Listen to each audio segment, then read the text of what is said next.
Hola, ¿qué tal? Les doy la bienvenida. Mi nombre es Gabriel y estoy resolviendo este examen de análisis matemático 1, un examen final tomado el 29 de julio del 2025 en la UTN, en la regional de Santa Fe. Venimos resolviendo cada uno de los puntos, lo estamos haciendo paso a paso, los vamos sumando dentro de una lista de reproducción que te dejo aquí abajo si es que llegaste a este video por otro camino. Ya resolvimos el punto 1A y el 1B, vamos a pasar a resolver el punto 1C. Entonces, vamos a pasar a la resolución de ese punto. Este ejercicio es un ejercicio medio raro, ¿no? O sea, siempre a veces en lo final suele pasar que hay ejercicios donde las preguntas como que no son muy claras o no se sabe qué es lo que están pidiendo el ejercicio. Ha pasado en bastantes finales y exámenes. Así que bueno, nada, si ustedes tienen otra mirada a este ejercicio, yo voy a plantear una resolución según lo que creo que está preguntando, pero si tienen alguna duda, alguna pregunta, pueden dejarla aquí abajo en la descripción. En este caso nos están diciendo que tenemos que suponer que la función f es continua y que está definida para todos los reales. Traducido me está diciendo, yo tengo una función donde si está definida en todos los reales, su dominio son todos los reales, ¿sí? Su codominio podría ser cualquier conjunto, un intervalo, lo que sea, pero vamos a suponer el máximo codominio de una función de una variable que serían todos los reales. ¿Sí? Y el dato que nos dan es que la función está definida, o sea, repito, su dominio son todos los reales, ¿sí? Y que la función es continua. Como no aclaró en dónde, suponemos que es continua en todos los reales, en todo su dominio. Bien, y luego nos dan el dato de que la derivada segunda de la función es menor que cero, en el intervalo que va de menos infinito a menos 3. Bien, ahí lo que hay que recordar es qué representa o qué implica que la derivada segunda de una función sea justamente menor que cero. Bueno, traducido me está diciendo que la derivada segunda es negativa. ¿Sí? Si es menor que cero me está diciendo esto es negativo. Si la derivada segunda es negativa, ¿qué podemos asegurar? En términos de la gráfica de la función, cuando la derivada segunda de una función es negativa, podemos asegurar que la función f es cóncava hacia abajo. Hacia abajo en ese intervalo, ¿no? O sea, tiene concavidad hacia abajo, tiene carita triste hacia abajo, lo que sea. ¿Sí? Algunos lo llaman también concavidad negativa o le dicen concavidad hacia las i negativas. O a veces le dicen convexa, ¿sí? Pero tendría, la forma de la gráfica sería esta. Bien, y nos dicen lo mismo luego que la derivada segunda en el otro intervalo, que es de menos 3 a más infinito, en ese intervalo la concavidad va a ser justamente hacia arriba. ¿Por qué? Porque cuando la derivada segunda es positiva, o sea, cuando es mayor que cero significa que es positiva, eso significa que la función f es cóncava hacia arriba. Hacia arriba. ¿Sí? O que tiene la concavidad positiva o que tiene la concavidad hacia las i positivas. ¿Sí? Bien, lo que nos están preguntando en este ejercicio, y ahí está lo que justamente muchas veces cuando uno lee no entiende mucho, a ver, si lo que yo voy a responder es lo correcto o si me están pidiendo algo más. Pero fíjense que nos están diciendo que indiquemos qué características se pueden deducir de dicha función. Bueno, la primera característica que podemos deducir es esto, que la función en ese intervalo de menos infinito hasta menos 3 es cóncava hacia abajo y que la función en el intervalo de menos 3 a más infinito es cóncava hacia arriba. Hasta ahí podemos deducir eso. Ahora, la pregunta que les hago y que piensen, ¿sí? Antes de responder, pueden pausar el video antes de que yo dé la respuesta, es, ¿y qué está pasando en el 3? En el menos 3.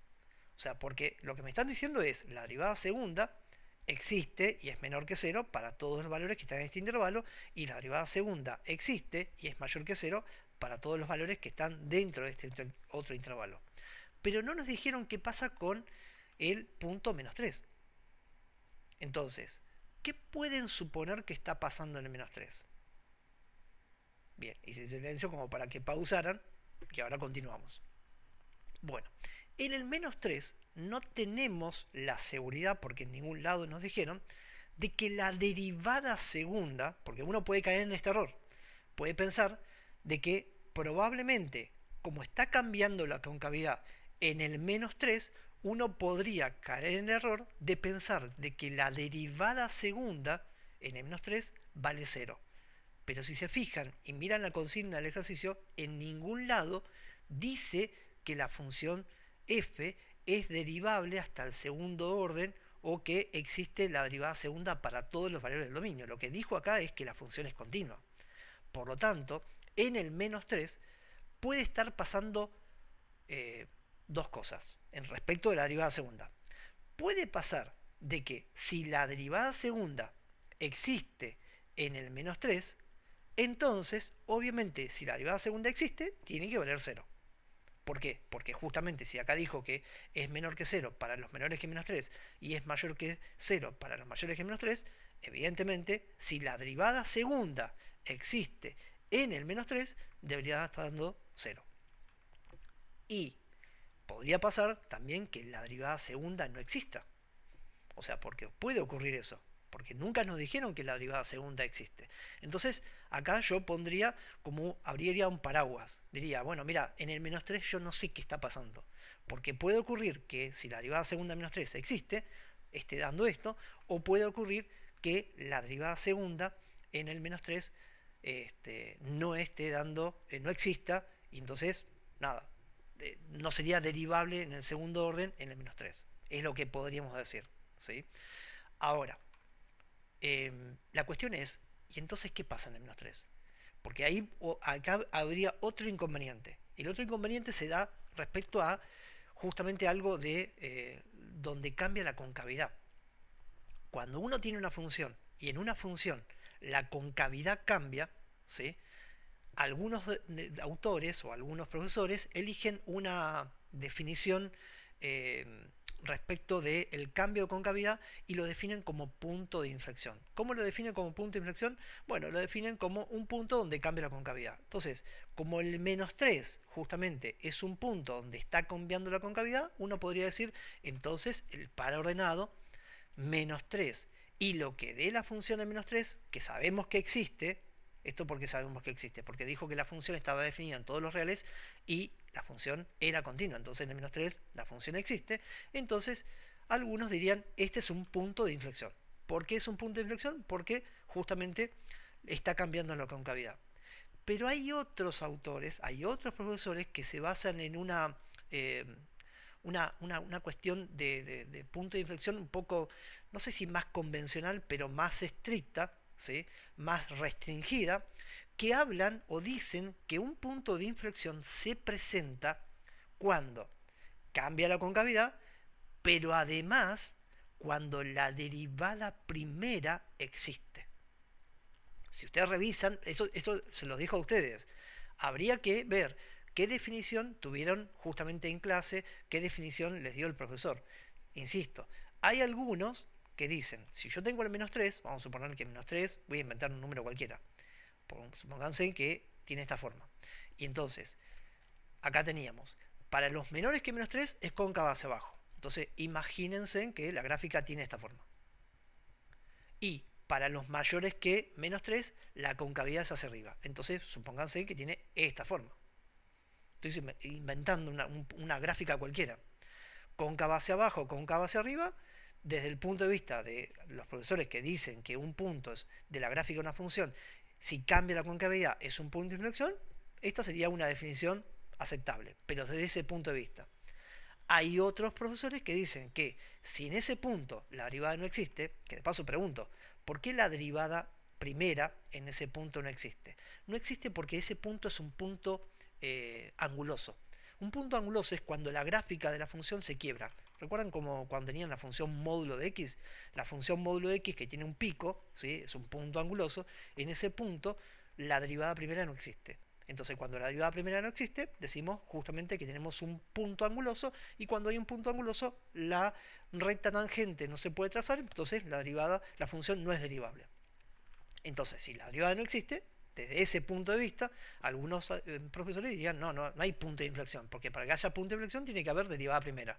¿Y por qué estarían preocupados por la existencia de la derivada primera? Bueno, porque desde ese punto de vista, miren esto, yo podría decir, si la gráfica de la función es cóncava hacia abajo hasta este punto, hasta menos 3, y después del menos 3 la concavidad se hace arriba, pero el cambio de concavidad cuando pasa por ese punto es un cambio suave, no es un pico, Entonces, en ese caso, justamente como es un cambio suave, tendría que haber recta tangente. Si hay recta tangente, lo que va a suceder con la recta tangente es que justamente en ese punto la recta tangente estaría atravesando a la gráfica de la función y de un lado de esa recta estaría por encima de la gráfica y del otro lado estaría por debajo de la gráfica. ¿Sí? Bueno, estas son las dos situaciones que yo puedo pensar de lo que está ocurriendo en el menos 3, pero no tengo suficiente información, así que no sé cuál de las dos está pasando. ¿Sí? Ahora, respecto de si es punto o no punto de inflexión, eso se los dejo a ustedes. ¿Sí? Revisen bien la definición. Insisto, yo sé que hay algunos profes que usan esta definición que dicen que un punto de inflexión es donde cambia la concavidad, entonces desde ese punto de vista, por más que la derivada primera no exista, no me interesa, y que justamente si hay punto de inflexión, que es un punto donde cambia la concavidad, mínimo tiene que existir la derivada primera. O sea, podría no existir la derivada segunda, pero tiene que haber derivada primera. ¿Sí? Eh, nada, después pienso algún ejemplo, ahora no se me ocurre uno, pero algún ejemplo que tenga esa forma. Yo recuerdo que haber visto alguna función. A ver, vamos al GeoGebra. Miren, vamos al GeoGebra. A ver, quedó medio grande. Vamos a achicarlo un poco. Ahí. Vamos al GeoGebra. Vamos a ver cómo se comporta cierta función. Creo que si no me equivoco era x elevado a la 5 tercios. Estoy inventando, ¿no? 5 tercios. Algo así como menos 5 tercios. Le puse otra cosa. Tercio, ahí. Tercios menos, vamos a poner 5 tercios por x. No, ese tiene esa forma, no es lo que estoy buscando. Bueno, nada. Ah, ya sé. Y si le elevamos a la 2 tercios, a ver ahí. Ahí va. Bueno, miren. Bueno, no era lo que estaba buscando porque está cambiando la concavidad. No es el ejemplo que estoy buscando. Pero bueno, nada, ya se me va a ocurrir, lo voy a poner en los comentarios, así lo ven. Yo estoy buscando un ejercicio que en algún momento habré visto que tenía una forma donde la derivada primera existía, pero cuando sacaban la derivada segunda no existía y ahí había un cambio de concavidad. Bueno, ya se me va a ocurrir y se lo voy a compartir. Pero bueno, dejamos hasta aquí el video, ¿sí? Un ejercicio, insisto, medio raro, medio extraño por la pregunta que hacía, porque como que no es una pregunta que uno puede responder fácilmente, porque no se sabe si lo que está preguntando con esto que estoy diciendo es suficiente, pero bueno, yo creo que el ejercicio va por ese lado, ¿sí? Y nada, los dejaremos para un próximo comentario. Y obviamente si tienen alguna duda, alguna pregunta, la pueden dejar en la casilla de comentarios. Pero bueno, dejamos aquí. Vamos a continuar en el próximo video con la resolución del siguiente punto. Y bueno, nada, gracias por compartir. Nos vemos.